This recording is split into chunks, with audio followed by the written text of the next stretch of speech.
सामान्य दूध विक्रेतापासून सुरू झालेला प्रवास लोकांमध्ये मिसळण्याची, सक्रिय राहण्याची आवड, अहिल्यानगर जिल्ह्यात आणि आपल्या मतदारसंघात एक वेगळं स्थान निर्माण करणारे शिवाजी भानुदास कर्डिले यांचं वयाच्या 66व्या वर्षी निधन झाले. भारतीय जनता पक्षाचे ते ज्येष्ठ नेते होते, मंत्रिपदही त्यांनी भूषवलेत. मग कोण होते शिवाजीराव कर्डी? काय होतं त्यांचं काम?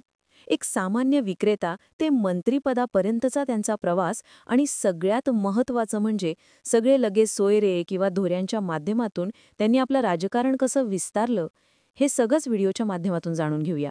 17 ऑक्टोबर रोजी शुक्रवारी पहाटे हृदयविकाराच्या झटक्यानं शिवाजीराव कर्डिले यांचं निधन झालं. ते राहुरी विधानसभा मतदारसंघाचे आमदार होते.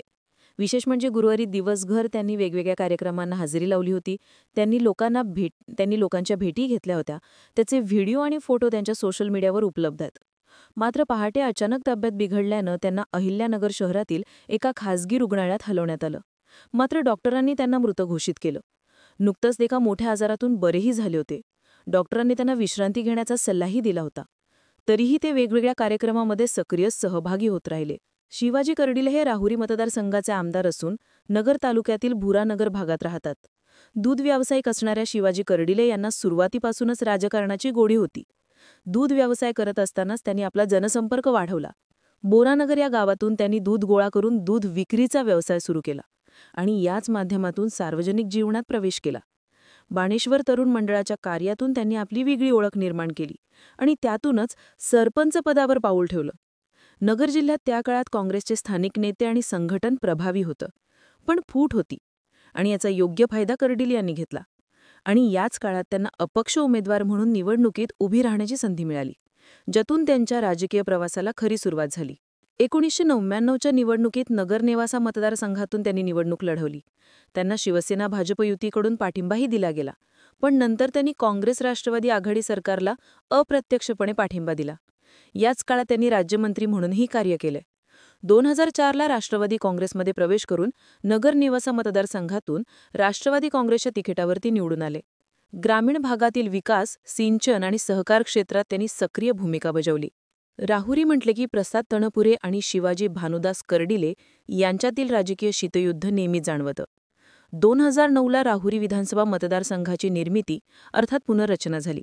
राहुरी, नगर आणि पाथर्डी अशा 3 तालुक्यांचा मिळून हा मतदारसंघ अस्तित्वात आला. त्याचवेळी झालेल्या निवडणुकीत राष्ट्रवादीकडून प्रसाद तणपुरे आणि भाजपकडून शिवाजीराव कर्डिले आमनेसामने आले. मतदारसंघात झालेल्या या बदलानंतर कर्डिले यांनी आपली नातलग आणि कार्यकर्त्यांचा राजकीय भोतावळा एकत्र केला आणि या नव्या मतदारसंघात आपली मजबूत पकड निर्माण करण्यास सुरुवात केली. भाजपमध्ये प्रवेशानंतर जिल्ह्यातील प्रभावी नेत्यांपैकी ते एक ठरले. 2014च्या विधानसभा निवडणुकीत राहुरीतून त्यांनी विजय मिळवला. 2014च्या निवडणुकीत कर्डिले यांच्या प्रचारासाठी खुद्द पंतप्रधान नरेंद्र मोदी यांनी राहुरीत जाऊन एक जाहीर सभा घेतली होती. मात्र 2019ला त्यांचा पराभवाचा धक्का बसला. याचं कारणही तसंच होतं. का सांगते आता मी. मघाशी उल्लेख केल्याप्रमाणे नगर जिल्ह्यातील त्यांचे नातलग जे विस्तारलेले आहेत त्याचा त्यांना तोटा झाला.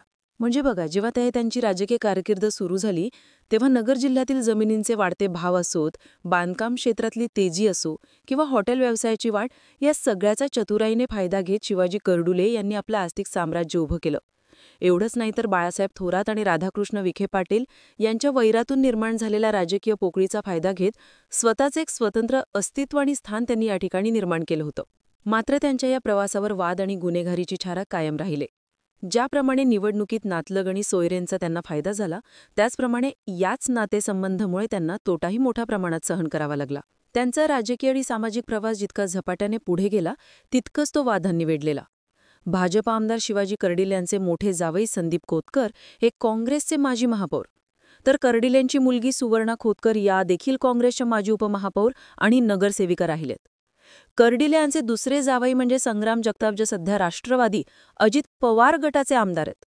तर कर्डिलेंची दुसरी मुलगी शीतल जगताप या देखील नगरसेविका राहिल्यात. कर्डिले यांचे तिसरे जावई अमोल गाडे आणि त्यांच्या पत्नी अर्थात ज्योती गाडे या शिवसेनेचे गाडे परिवारातील असून त्या राजकारणात सक्रिय आहेत. त्यामुळे या ना त्या कारणाने सोयरे धोऱ्यांचा राजकारणाचा फायदा कुठे ना कुठे प्रत्येक निवडणुकीत कर्डिले यांना झाला आणि त्याचा तोटाही झाला बरं का. याचं कारण म्हणजे 2018च्या काळात कर्डिले त्यांचे जावई संग्राम जगताप आणि कोतकर यांना अटक करण्यात आली होती. राजकीय वैमनस्यातून 2 शिवसैनिकांची गोळ्या झाडून हत्या करण्यात आली.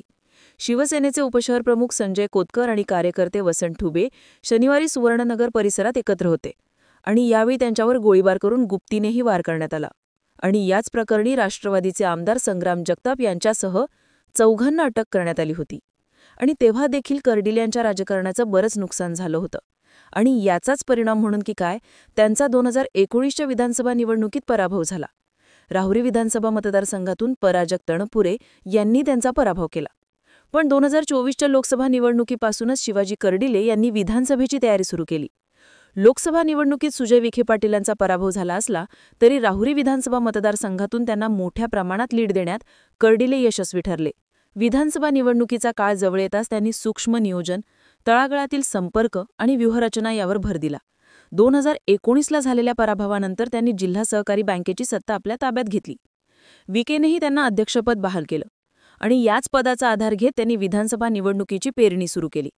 जनसंपर्कावर विशेष भर दिला आणि त्यातही त्यांच्या विरोधात असणारे प्रसाद तणपुरे किंवा तणपुरे गटातील कार्यकर्त्यांना जवळ ओढलं. हळूहळू त्यांनी आपली राजकीय समीकरणं मजबूत केली आणि पराभवाचं नीट कारण समजून घेत विधानसभा निवडणुकीत ते यशस्वी ठरले.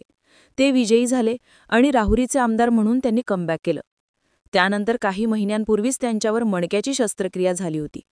शस्त्रक्रियेनंतर त्यांच्या प्रकृतीत सुधारणा झाल्यानंतर त्यांनी पुन्हा एकदा जनतेच्या सेवेसाठी आपलं कार्य सुरू केलं होतं. मी उल्लेख केल्याप्रमाणे अगदी गुरुवारीच त्यांनी भेटीगाठी घेतल्या होत्या, कार्यक्रमाला हजेरी लावली होती. मात्र पहाटे त्यांचं निधन झालं. त्यांच्या निधनानं भाजपने एक महत्त्वाचा नेता हरवलाय असं देखील सांगितलं जातंय. तसेच त्यांच्या कार्यक्षेत्रात हळहळ देखील व्यक्त केली जाते.